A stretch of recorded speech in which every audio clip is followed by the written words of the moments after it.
Hello guys, my name is Sev, the owner of So Simple Baits, and today you catch myself and Chris Whitehead at the beautiful Porth Reservoir, and Chris will be targeting the silvers on a whip and a pole line, and he will show you how he uses our bait to target those species.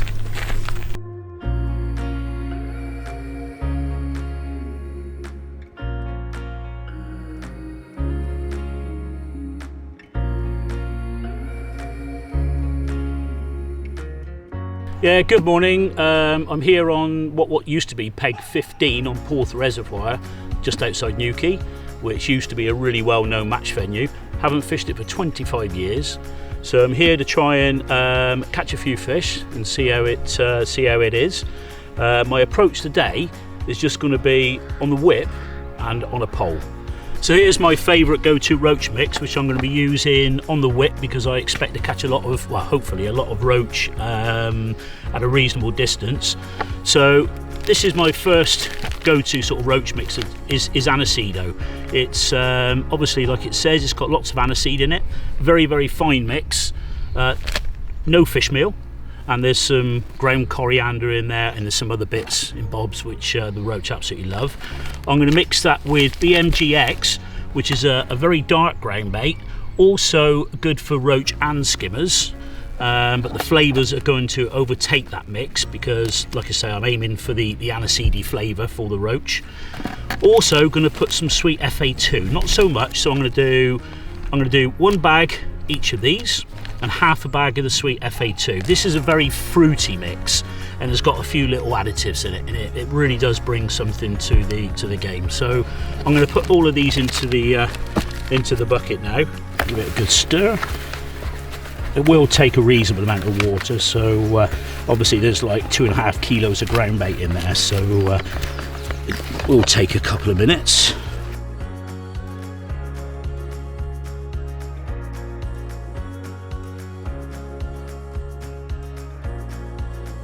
Right, so this mix I'm going to do now is for my long pole line, which I'm hoping that I can pick up some big skimmers, maybe an odd bream in the deeper water. I'm going to put it out there in some hard balls, go on it later on, and just sort of hope they will be there. They used to be there, but we never know.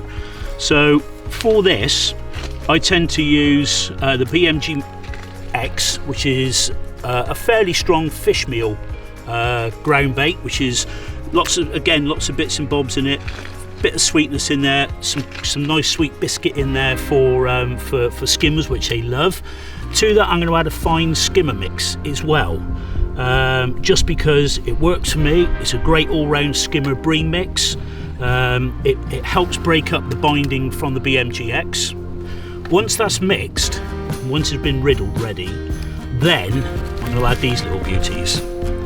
These are obviously what they look. They are little fluoro crush additives, very highly visible. They don't need wetting as they sink, so that's why you add it to the ground bait once it's been riddled.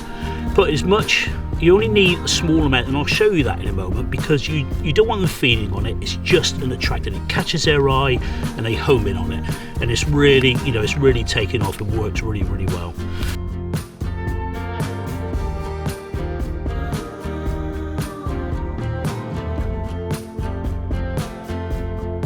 All I need to do now is add these fluoro crush.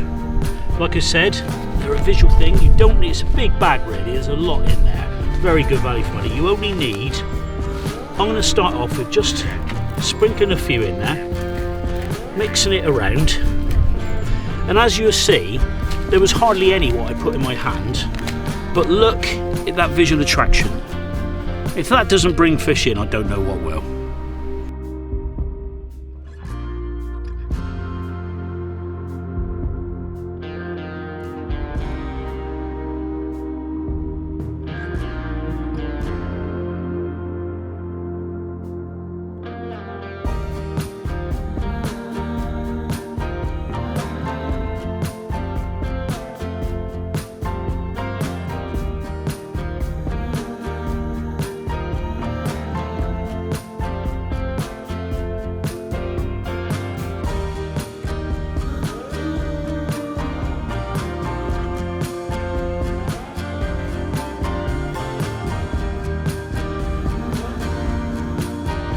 Okay, so I started off on the whip with just putting a small golf ball size of ground bait, not too compact because it's roach is what I'm after. So I started with that, trickled that in with a little bit of loose feed, started to catch the roach. I catch 2 or 3 fish, I put another nugget in, see how they respond.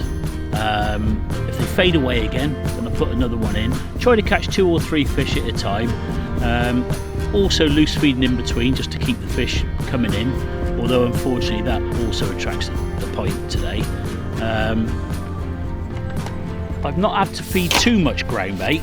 I think because the water is fairly clear, they just need a little bit going in just so they can follow it down through the water and is keeping them on the bottom rather than trying, getting bites on the drop, which I don't really want, to be honest, especially in this depth of water. At the moment the fish have gone a little bit on the smaller side, so I will introduce another nugget in a second.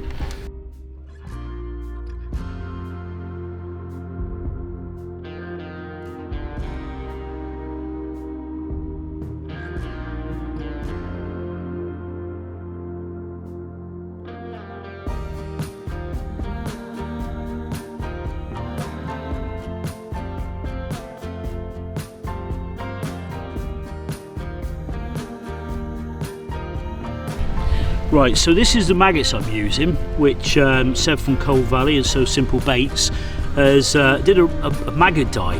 Don't know how he's did it, but just look at them. He put them on last night.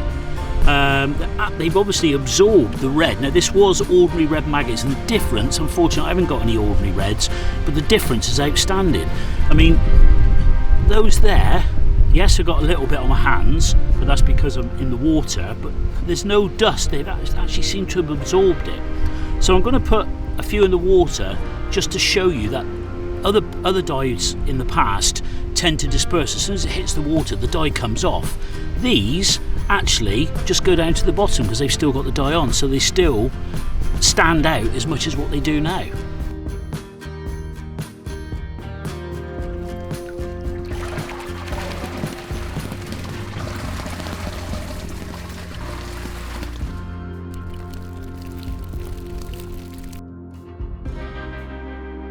Well, to be fair, that is a very good day's fishing.